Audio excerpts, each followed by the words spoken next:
Hello and welcome here to TalkFCB and welcome back to the channel here today, guys, where it's safe to say we have a lot to discuss following Barca's game against Levante, which was absolutely crazy. It was an unbelievable comeback.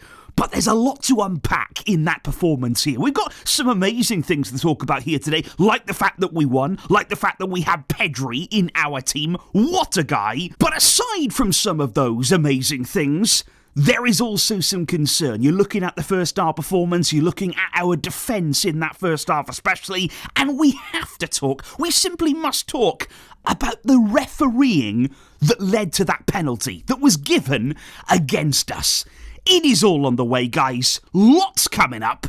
So let's do it. Because first of all, let's give a very, very special shout out here to both Mohammed and to Niladri. I really appreciate the support there on these super thanks, guys. Thank you very, very much. And of course, yesterday, I think all of us after the game, first of all, it was about relief. First of all, it was about thankfully we've gotten that goal. Thankfully we've gotten the win. Because I don't think anybody here wanted to drop points, especially so early in the season. So to win this game, no matter what we're going to talk about here today, it is fantastic. It's a big 3 points. It is certainly here a great feat that we managed to turn that game around. It looked terrible at halftime. It looked like a really desperate situation. We pulled the win out the bag somehow, and we really did well to do that. And that's why I think after the game, Flicker's basically said here, I am proud of the team. He said we tried to come back, we got the 3 points in the end, we believed until the very end, and he did say it's not easy because our opponents usually play very, very deep against us,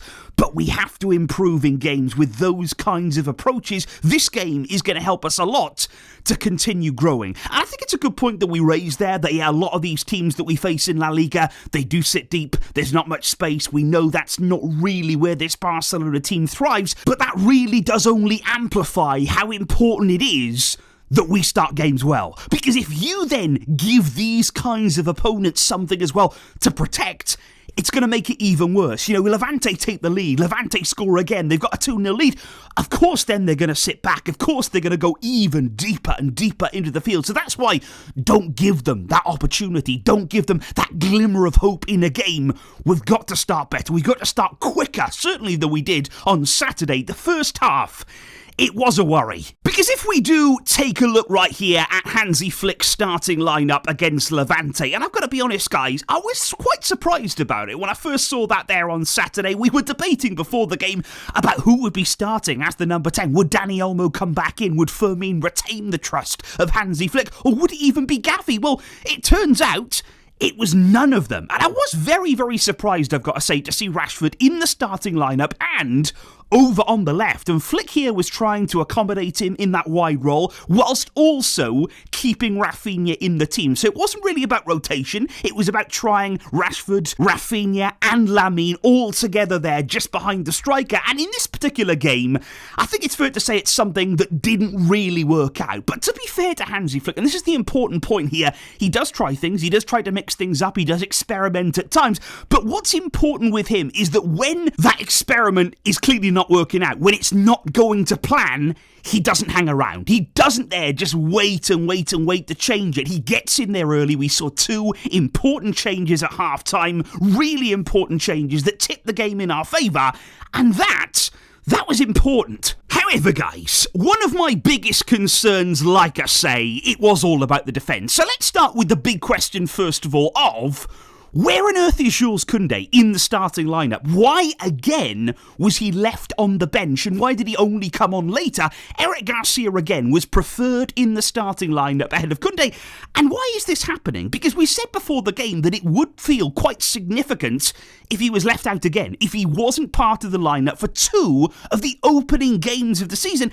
And I think that is significant here because he was one of our best and most consistent players last season. He was also one, let's not forget, of Hansi Flick's absolute favourites, and he only really missed games when he was either injured or late to training, and there was no in between. He hardly ever missed minutes apart from that. So what has happened here? Is it simply a case here of Hansi Flick looking for an opportunity to give him some more rest? Is he trying to give him a bit of an extended break? Koundé is somebody who has played so much football over the past years. Is that something that we're trying to do here and give Eric Garcia some confidence early in the season and some momentum? Or Is it something more than that here? Is Flick trying to send out a bit of a message to Koundé? Has he not been happy with something that he's seeing in training? Is it about attitude? Is it about application of his ideas? Is there a bit of a problem there?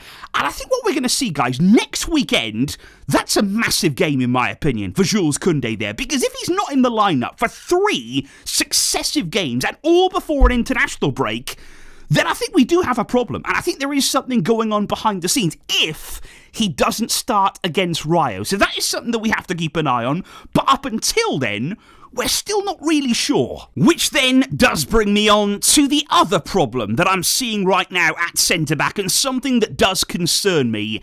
It's regarding Pau Cubarsí. Because I've just got to say here, guys, I don't particularly like the fact that we've shifted him over, that we've sort of forced him to switch sides and play as a left centre-back. I just don't like it, especially here for a player at such a young age who's still learning, still developing, of course. He's got enormous pressure, even more pressure now on his shoulders this season, and now we're asking him to play a completely different role in defence to the one he did, and the one he excelled in last season. Now, it's not just different as well from a defensive point of view, playing on the left rather than the right. It is actually a big shift, it's maybe more than we would see right here on the TV screens. It is a very different type of role for him, but it's not only different in terms of defensively, but think about the team. Think about what the team need right here. We are also going to miss Pau's distribution from that left side now, as opposed to the right, because it's just not the same. It is not the same there. He is a natural right-footed player, now having to play on the left, and the cross-field passes and things there that really opened up teams last season. Remember, from deep,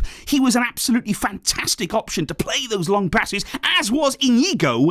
It's just different for him now. As a right footer, playing on the left, being without that natural left-footed option, it is more tricky, and it's just not ideal, because then, okay, yeah, you have Araujo who plays on the right side of defence. That's why Pau Cubarsí has to switch over. Now, Araujo did come off after 76 minutes there. Christensen finally came on. We saw a little bit of Andreas Christensen at long last, but then again, you hear this morning then, off the back of that, Christensen has permission to miss and sit out the recovery training session this morning because of some discomfort following the game. Now, what we're hearing is there's no injury, it's nothing there to be too concerned about, but it's just the kind of thing here that worries me when I look at our centre-back options, when I look at who we have in defence, because, yeah, in the first half yesterday, I would say the most mentioned player on social media, it wasn't even anybody out there.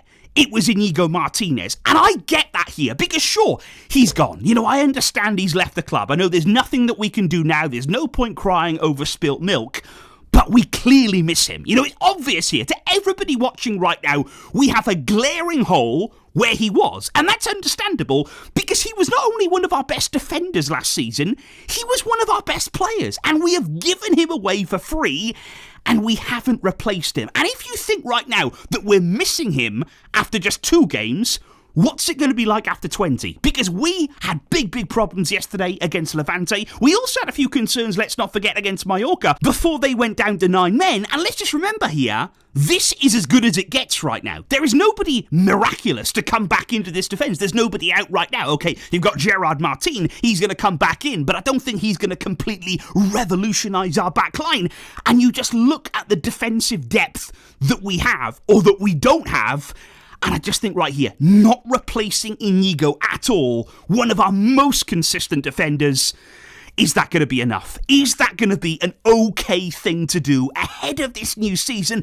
Because like I say, guys, just imagine right here, you lose one of those defenders. Let's just imagine here that you lose 2 at one time.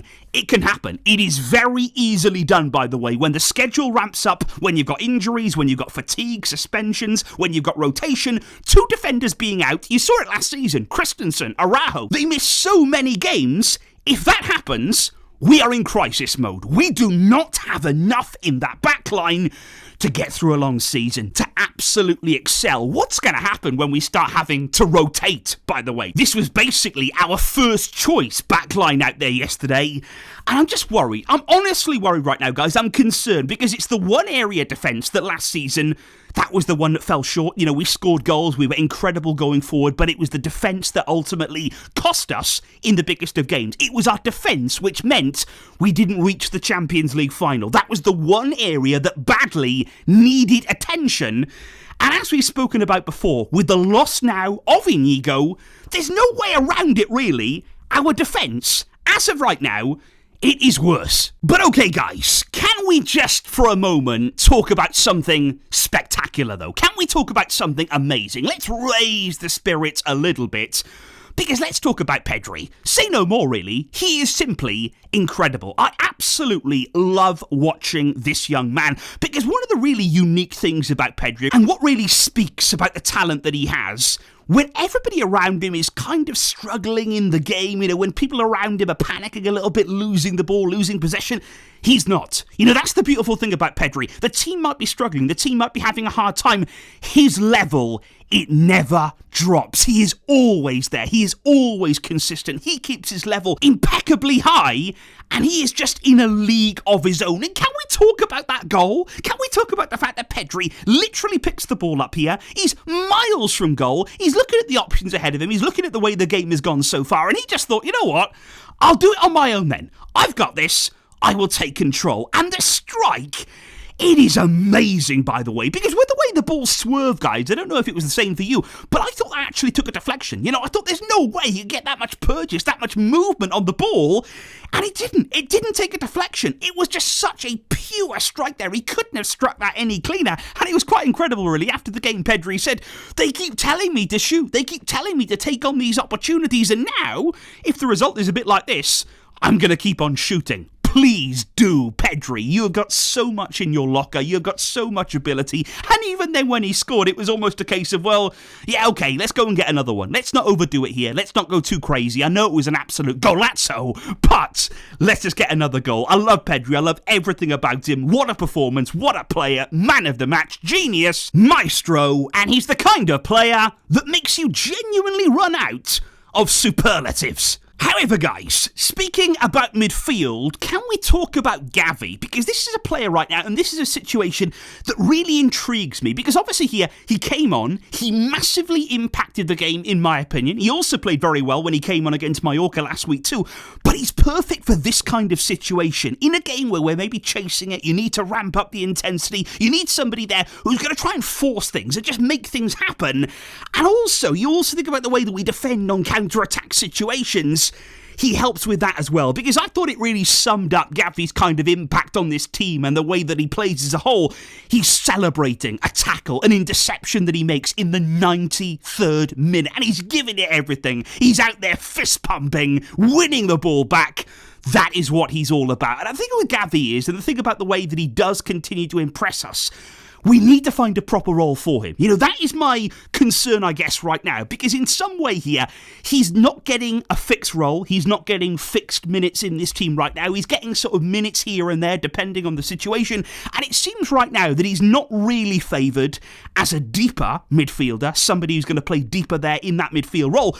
But at the same time, he's also not really being favoured as a more attacking midfielder in a more advanced position. So right now, he's kind of caught between two different positions. He doesn't really suit the deep one. He doesn't really suit the advanced one. He'd like something a bit in between. And of course, he's so good that he can fit in. You know, he can certainly mix it in these positions, but we just need to find that fixed role for him. He is such a good player. He has such quality. He's been banging on the door now for this starting lineup place ever since pre-season. Will he get it? And where should he play, guys? Where is the best place right now for Gavi? And how can we get the best out of him and also the team? And aside from all of that, guys, I think we also do need to talk about Ferran Torres. You know, he was another key player in turning this match around. There's no two ways about it there. He now has 2 goals in 2 games to start the season. You can't really ask for too much more than that. And to be honest, he was also right there for the winning goal. He was right amongst it there, putting pressure on Levante in the box. And of course, Lamine Yamal, he was the architect, as you would expect. He was the man in the decisive moments that kept on going, kept on creating, really never say die after. You got to say that from Lamine, by the way. Against Mallorca, he went right up until the end, trying to score, trying to make that breakthrough. He did. He got his goal in that game. And right here, he kept on going. going. He did not let his spirits die, and he created the own goal that led to our winning goal. But like I say, yeah, Ferran, right in amongst it, got his goal, and he also missed a few chances too. You know, a big one there in the first half. He clattered one off the crossbar, and it's the kind of game that you actually relate to Ferran Torres quite often. You say, he could have walked away genuinely with the match ball. He could have had a hat-trick in yesterday's game, which on the one hand, it's frustrating that he's missing big chances there in front of goal, but on the other hand, it has the potential to be exciting. He is a player who gets into the right positions, who does create opportunities there in front of goal, and he can score goals. He is showing that right now, and I just hope this season that Ferran, with more minutes, more importance, which I think he's going to get here at Barca, and I just hope he can follow on now from last season, where he did take so many strides, he improved in so many ways, he became a more rounded, more consistent player, and let's hope now, this season, could he go up another level? Could we start to see him not only scoring pretty consistently, not only chipping in, but there's still the potential of more. There's more chances, more goals being left on the table. Ferran, eat them up! However, guys, with all of that indeed said, we have to talk now about one of the moments of the game where we couldn't control, where we were not in control, and where ultimately, let's just say it how it is right here, we were robbed by the referee of this match. Because, okay, Balde there had a penalty given against him for handball just before half-time. Should it have been given? Should it have been awarded there by Hernandez? Let me give you a clue. No, it shouldn't have. Not even close right here. Let me state the rules on this kind of handball decision. The rules clearly state in La Liga that a penalty should only be awarded if the hand is clearly extended and away from the body. Now you look at that. You look clearly here at this situation. Hernandez, open your eyes, have a look at what's going on.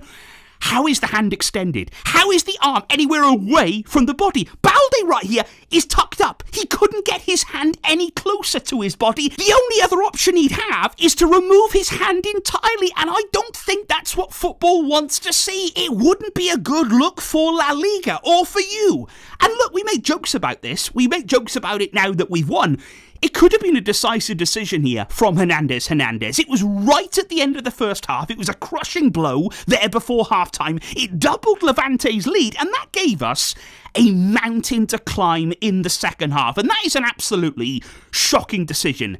And it gets worse. That's the incredible thing here. It's even worse because this is the same guy, the same clown, the same referee that saw Tchouaméni do this in El Clasico. He went over to the monitor, he had a good look at it, and he decided no penalty.